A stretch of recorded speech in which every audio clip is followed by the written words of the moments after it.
Mega Bangasula jene ing Brangkulon Mlacih nani kalamuntus andungkap surup surya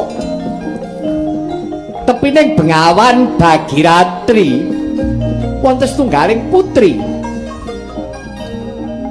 ingkang lagi nandhang sungkawa ing penggalih karana kacuwan rikalane dinuta kawan ingkang putra para Pandhawa mring negari Ngastina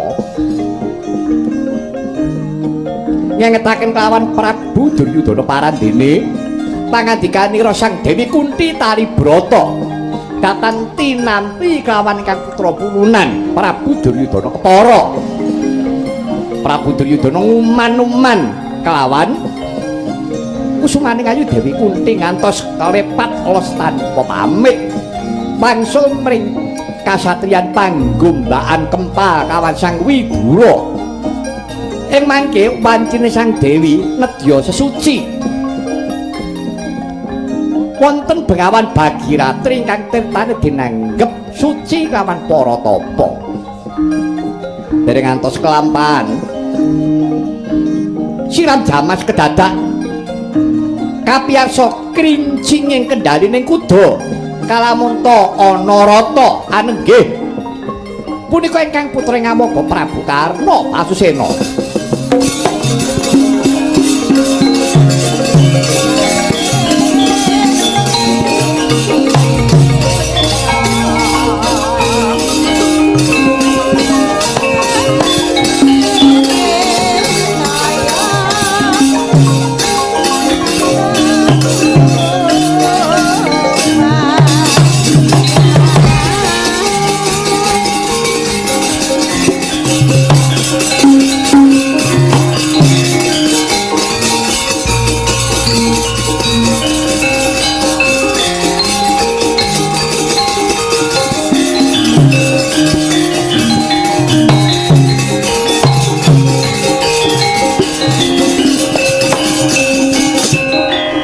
Tunjung Pangtrate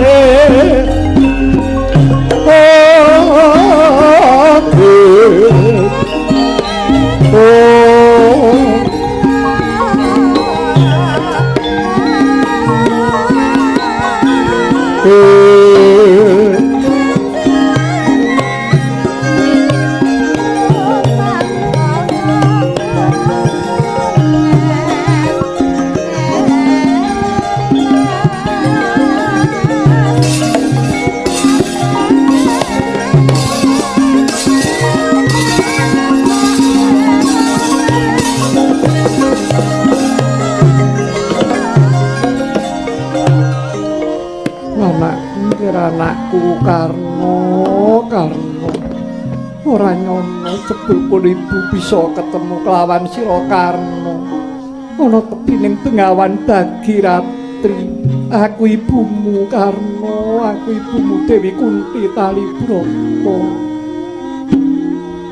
iki ngaturaken sumungkuning pangabekti kula mawantu-wantu mugi konjuka Sang Dewi Karna matur karo aku nyebut aku Kanjeng Ibu kaya ngapa bunga ing atiku kaya ngapa bombong ing atiku yen to kowe gelem nyebut aku Kanjeng Ibu aku ibumu tenan yo nggih Karna inggih Sang Dewi mangkir piye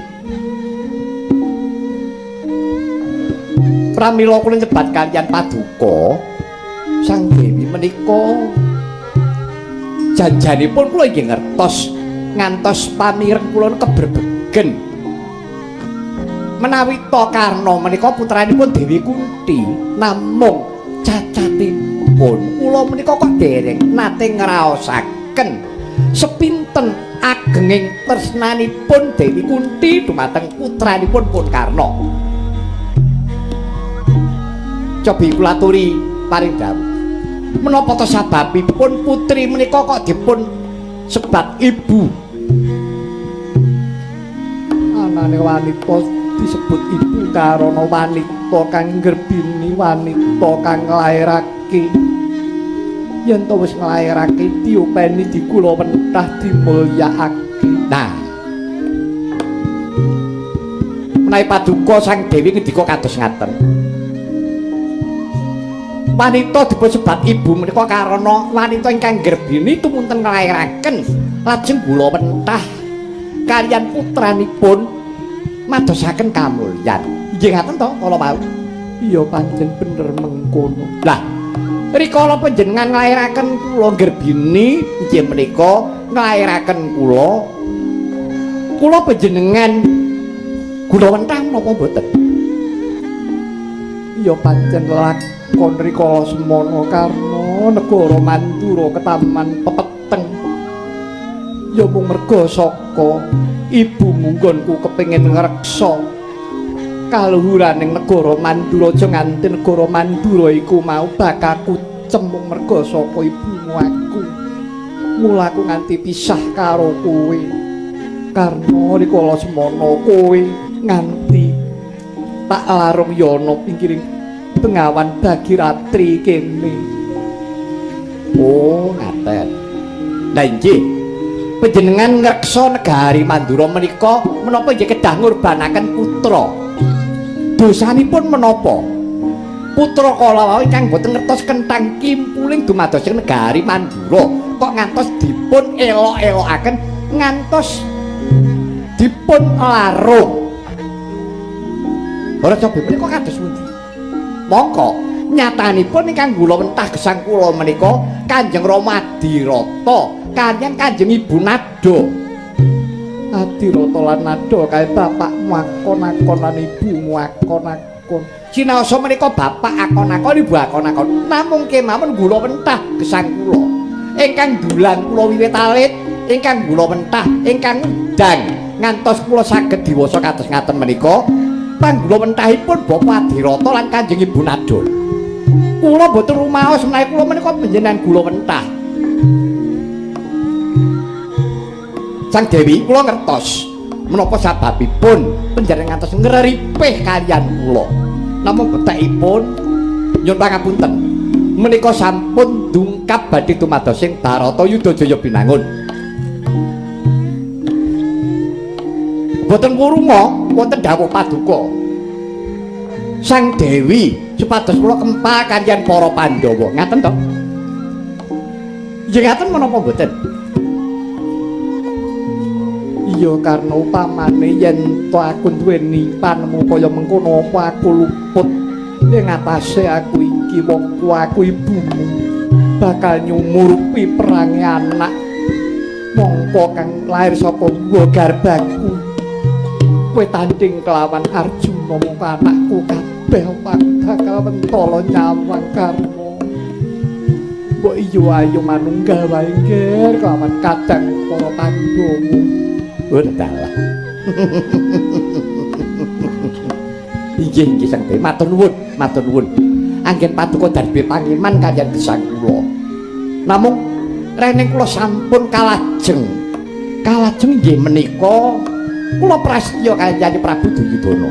Gesang kula sawetahipun kula kunjukaken dhumateng Yayi Prabu Kurupati. Sampun to? Sang Dewi sampun menggalih panjang-panjang ing tembenipun Baratayuda Jaya Binangun upamiya menika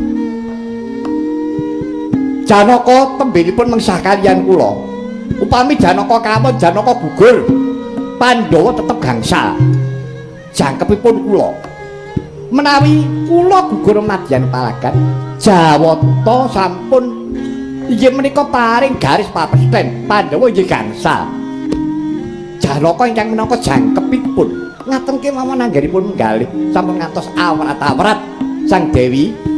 Monggo kula aturi ngajengaken anggen paduka ngayomi dhumateng ingkang putra para Pandhawa. Sampun kula aturi negakaken pun karna.